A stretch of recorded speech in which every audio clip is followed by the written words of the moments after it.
Baik, bismillahirrahmanirrahim. Assalamualaikum warahmatullahi wabarakatuh. Perkenalkan, nama saya Nasrullah, NIM 9011118009. Baik, pada kesempatan kali ini saya akan menjelaskan sedikit mengenai materi tentang akad murabahah. Jadi, yang pertama langsung saja masuk pada pembahasan materi, yaitu pengertian murabahah. Pengertian murabahah secara bahasa, murabahah berasal dari kata yang dapat diartikan sebagai laba atau keuntungan. Atau secara sederhananya, murabahah ini adalah suatu penjualan seharga barang tersebut ditambah barang yang disepakati oleh penjual dan pembeli. Seperti salah satu contoh kasusnya, ketika si A membeli sebuah kue seharga Rp1.000, lalu kemudian si B ingin membeli kue tersebut pada si A, dan si A ingin menjual kuenya tersebut pada maksud saya ingin menjual kuenya tersebut seharga Rp1.200.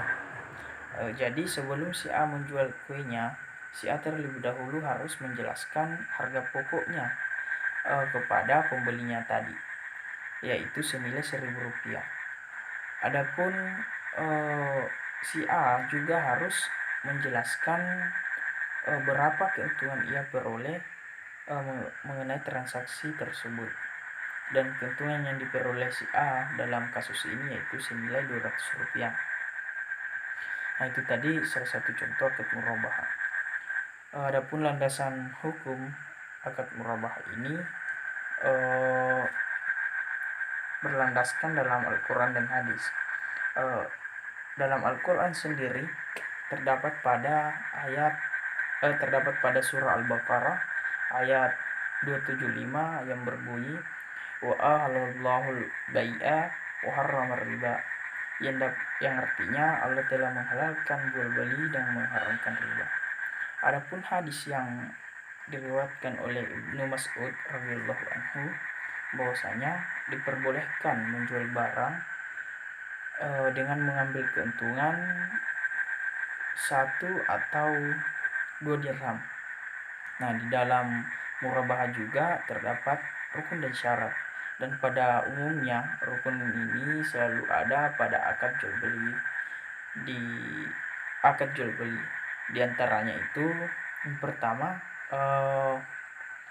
di dalam rukun harus ada pihak penjual, dan yang kedua harus ada pihak pembeli, yang ketiga harus ada barang yang dijual, dan yang keempat itu ijab kabul.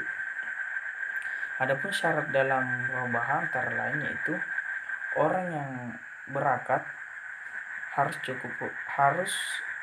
cakap hukum dan tidak dalam keadaan terpaksa.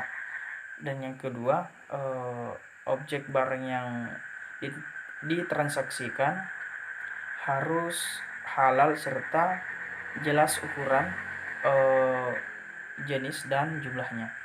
Dan yang ketiga, harga dinyatakan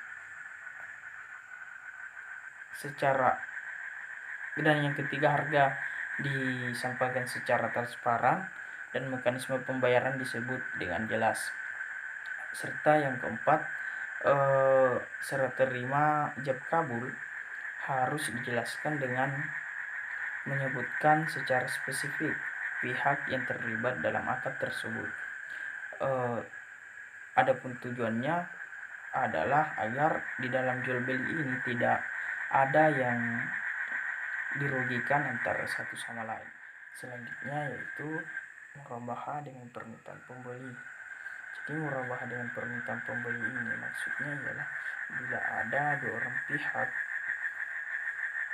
di mana pihak pertama mengajukan permohonan kepada pihak kedua untuk membelikan suatu barang, lalu kemudian pihak pertama memberikan keuntungan.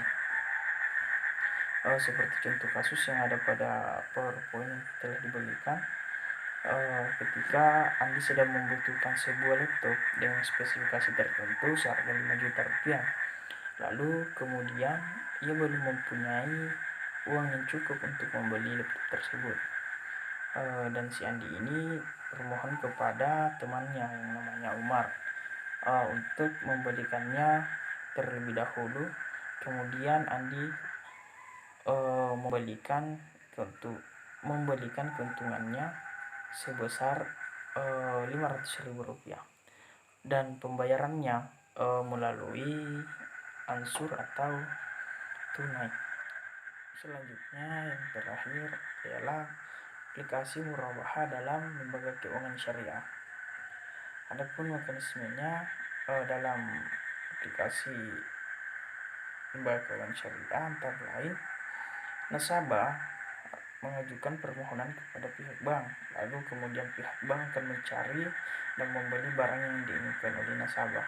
Setelah itu terjadilah sebuah akad di antara nasabah dan pihak bank, dan kemudian nasabah akan membayar barang tersebut kepada pihak bank baik secara tunai ataupun secara angsur. Mungkin itu saja penjelasan materi dari saya. Mohon kurangnya dimaafkan. Wallahu muwaffiq ila aqwamit thoriq. Assalamualaikum warahmatullahi wabarakatuh.